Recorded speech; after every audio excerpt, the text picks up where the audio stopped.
सर्वप्रथम माँ सरस्वती को मेरा कोटि कोटि प्रणाम। Welcome to my YouTube channel counting teacher. मैं विद्या चौधरी आज पढ़ाने जा रही हूँ क्लास 8 है, चैप्टर है घातांक और घाता। इस तरह का वीडियो लेके आई हूँ कि विधि पूर्वक उसे किस तरह सॉल्व करते हैं। मेरे हर एक वीडियो में अगर आप देखे थे तो मैंने पूरा विधि पूर्वक, आपको देखने में थोड़ा लंबा लगता होगा, लेकिन विधि पूर्वक लिखने से क्या होता है कि हमारे जो नंबर्स होते हैं वो नहीं कट होते। तो हर मैथ का तो विधि ही मेन इंपॉर्टेंट होती है, तो विधि पूर्वक करो। मैं यही बात हमेशा कहती हूँ कि आपको जो मैथ के जो क्वेश्चंस होते हैं उसे विधि पूर्वक करना है, ताकि आपके जो नंबर है पूरे में से पूरे आए।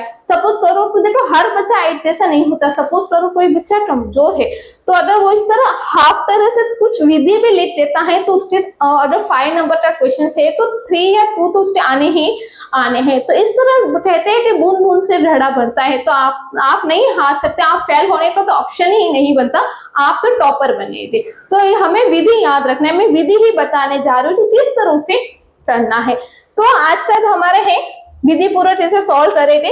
तो ये प्रश्न दिया गया है, यहाँ पर घात है और घातांक और घात जो क्वेश्चन है मोस्टली नियम के आधार पर ही है। तो हमें यहाँ पर एक नियम पता है कि अगर बीच में भाग हो तो उसे जब सॉल्व करते हैं तो m-n होता है जब अगर आधार सेम हो। तो इस नियम के आधार पर हमने यहाँ पर किया, m की जगह m रखा, माइनस की जगह पर माइनस रखा, n की जगह पर हमारे क्या था -3 था, तो हमने -3 रखा है। फिर यहाँ पर हम जानते हैं कि जब माइनस माइनस के साथ में गुना होता है तो वो प्लस में हो जाता है। तो m+3 हो गया है। इस तरह का कुछ समीकरण बना है, लेकिन मैथ का जो नियम होता है कि दोनों पक्षों में आधार समान होने पर उसे लिखने की जरूरत नहीं होती। तो यहाँ पर भी 5 है और यहाँ पर भी 5 है, जिसे हमें बार बार नहीं लिखना है। तो एक नया समीकरण बन रहा है m+3 बराबर 5। इस नियम के आधार पर ये जो नया समीकरण बनता है इसे सॉल्व कैसे करेंगे, बहुत ही आसान है।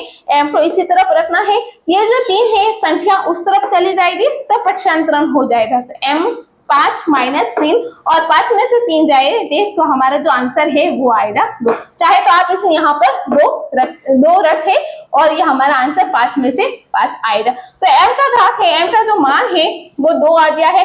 इस तरह विधि पूर्वक करने से आपके जो नंबर होंगे पूरे में से पूरे आएंगे।